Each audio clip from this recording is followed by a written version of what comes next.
हमारे YouTube channel Rajshri music CG को लाइक, share और सब्सक्राइब करना बिल्कुल ना भूलें।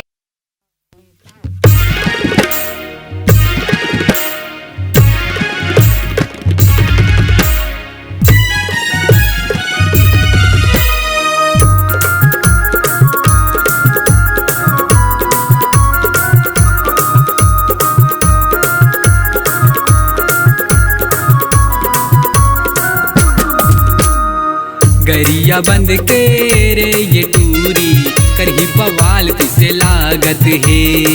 गरिया बंद के रे ये टूरी करही बवाल किसे लागत है।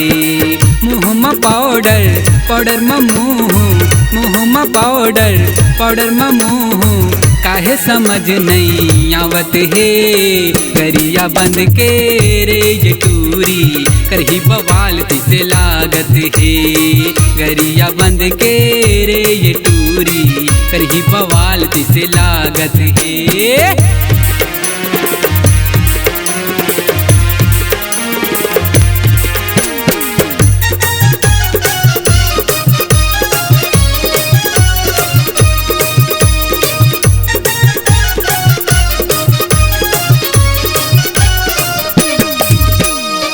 खोर गलियों बीच चौराहा एकर चर्चा रही थे। छत्तीसगढ़ के हर एक गांव में एकर हल्ला रही थे।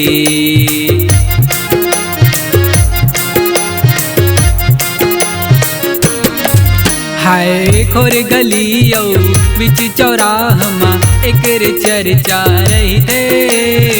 छत्तीसगढ़ के हर एक गांव में एकरे हल्ला रही थे।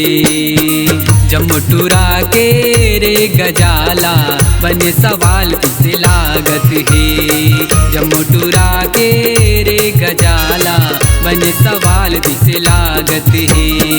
मुँह में पाउडर में मुँह में पाउडर में मुँह काहे समझ नहीं आवत है। गरिया बंद के रे ये टूरी करही बवाल किसे लागत है। गरिया बंद के रे ये टूरी करही बवाल किसे लागत है।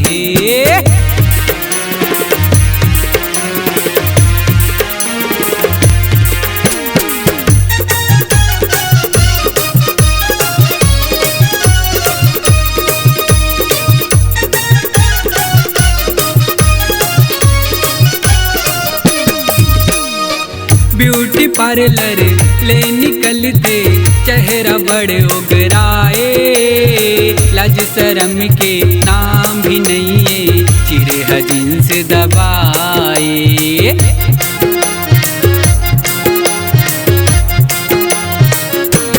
हाय ब्यूटी पार्लर ले निकलते चेहरा बड़े उगराए। लाज शर्म के नाम भी नहीं है चिरे जींस दबाए। प्रेम पंकज के रे जगाड़ो लिही परान किसे लागत है। प्रेम पंकज के रे जगाड़ो लिही परान किसे लागत है। मुँह में पाउडर में मुँह में पाउडर में मुँह काहे समझ नहीं आवत है। गरिया बंद के रे ये टूरी करही बवाल किसे लागत है। गरिया बंद के रे ये टूरी करही बवाल किसे लागत है। गरिया बंद के रे ये टूरी करही बवाल किसे लागत है। गरिया बंद के रे ये टूरी करही बवाल किसे लागत है।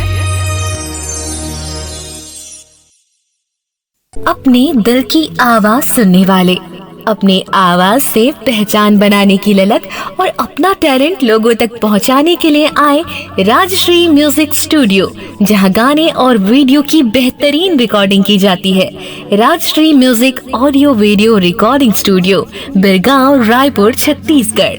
अधिक जानकारी के लिए कॉल करें 8085048130 और 7999776763 पर।